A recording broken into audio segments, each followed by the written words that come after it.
I witnessed a murder with my own eyes, but I forced myself to stay calm. I hit the shutter, captured the killer's face. While he was busy with the body, I bolted from the scene. I wanted to find my uncle and call the cops, but he was gone. My chest tightened. Something felt really wrong. I rushed back to the graveyard and saw my uncle asking the killer about me. I screamed my lungs out, warning him of the danger, but it was too late. The killer took him out, sent him straight to heaven. He noticed the camera in my hand. The second he froze, I spun around and ran for my life. I sprinted to a wooden cabin. The man inside blocked me, totally confused. And right then, a bullet tore into his ankle. He was stunned by the pain, until he saw the masked killer coming closer. That's when he snapped awake. He locked the door, checked his gun, loaded the last 2 bullets. The killer slammed the door open. He fired without hesitation, but the distance was too far. The shot wasn't fatal. The killer stayed on his feet. The room froze in tension. The man warned him coldly. You just try and come up them fucking stairs again, okay?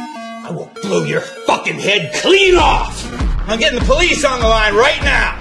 The killer hesitated, looked like he might back off, but when the man grabbed the phone, he realized the line was dead. The killer sneered, said he'd leave if they just handed me over. The man looked at me, his eyes firm. Maybe he remembered his son, who died just days ago. He swore he'd protect me, then told me to grab the first aid kit, asked me to bring spare light bulbs, a towel, and some water. He wrapped the bulb in a towel, smashed it, and to my shock, he scattered the shards all over the stairs. What's the water for? For drinking.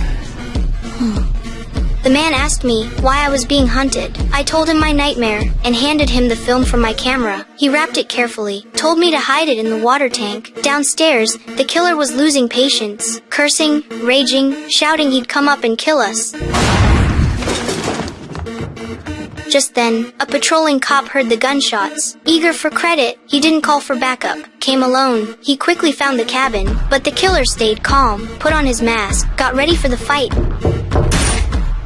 The thud echoed. The cop dropped dead in a pool of blood. Upstairs, the man reacted instantly, told me to use the chance and climb out the window, but I made a sound. The killer chased after me, bullets sprayed, until his mag clicked empty. At that moment, the half-dead cop caught his attention. The killer smirked, stole his weapon, tied him up, gun pressed to his head, forcing the man to give me up. The cop's screams filled the cabin. The man cursed the killer's cruelty, but then lied, saying he didn't care if the cop died. I knew he cared. He was worried, sick inside, but all he could do was pray. Soon, the cop's body was dumped outside, but strangely, the killer made no move. The man guessed. He was scared backup might arrive. Maybe he'd left. Still, to be safe, he told me to hide in the bathroom, then carefully went downstairs. The first floor was empty. No sign of the killer. The man let out a breath, but his foot hit a boot, and instantly he knew